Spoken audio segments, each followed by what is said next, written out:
Welcome to Getting Started with FAFSA. This informational video series is presented by Tarrant County College Student Financial Aid Services. Our goal throughout this series is to provide you with the knowledge and tools in completing your FAFSA.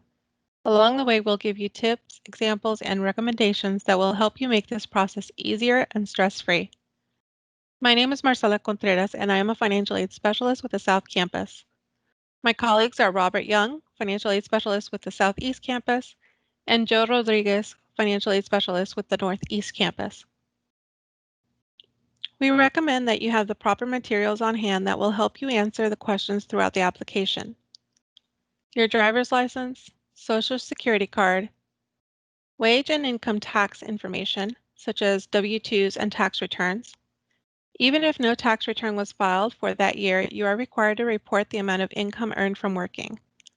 W-2s provide the exact amount of income earned from working, and a tax return will provide adjusted gross income and other information as reported to the IRS. Asset, business, and untaxed income information will also need to be reported. Both the student and parent will need to provide this information if it applies. You may be asking, which income information do I provide on my application? The information that you provide for your FAFSA application will depend on the academic year. For example, if applying for FAFSA 2021-2022, you will be working with income information from 2 years prior.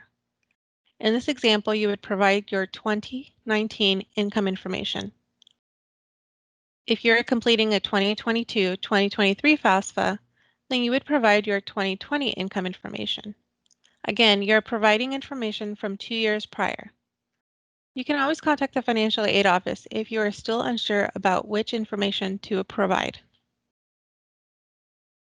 The general FAFSA eligibility requirements state that for a student to receive federal funding, the student must be pursuing an eligible degree or certificate program and be enrolled in at least half-time for most programs.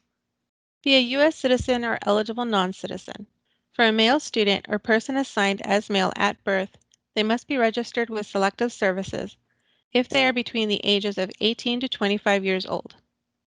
Must not have a recent drug-related conviction, must have valid Social Security number, and they must have graduated high school or earned a GED. If you are a U.S. citizen or eligible non-citizen, such as a holder of a permanent resident status or eligible approved visa status, you will need to complete the free application for federal student aid, known as FAFSA. If you're a student participating in Deferred Action of Childhood Arrival, known as DACA, DACamented, or DREAMer, you will need to complete a TASFA application with your Texas school of choice. The TASFA can be found as a printable application through college or through the collegeforalltexans.org website. Since this is a paper application, you will need to submit it directly to the college that you are applying for financial aid assistance. With completing this one application, you open various different avenues of resources for financial aid. Gift aid is money that you do not have to pay back as long as you qualify, attend class, and make positive progress towards the completion of your degree. The other type of aid that can be considered is self-help, which is money that must be earned or repaid.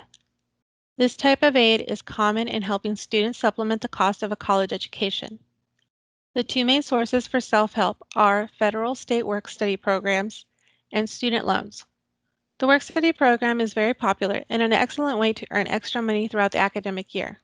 Student loans are also an excellent resource. However, we encourage you to review your actual need and borrow wisely.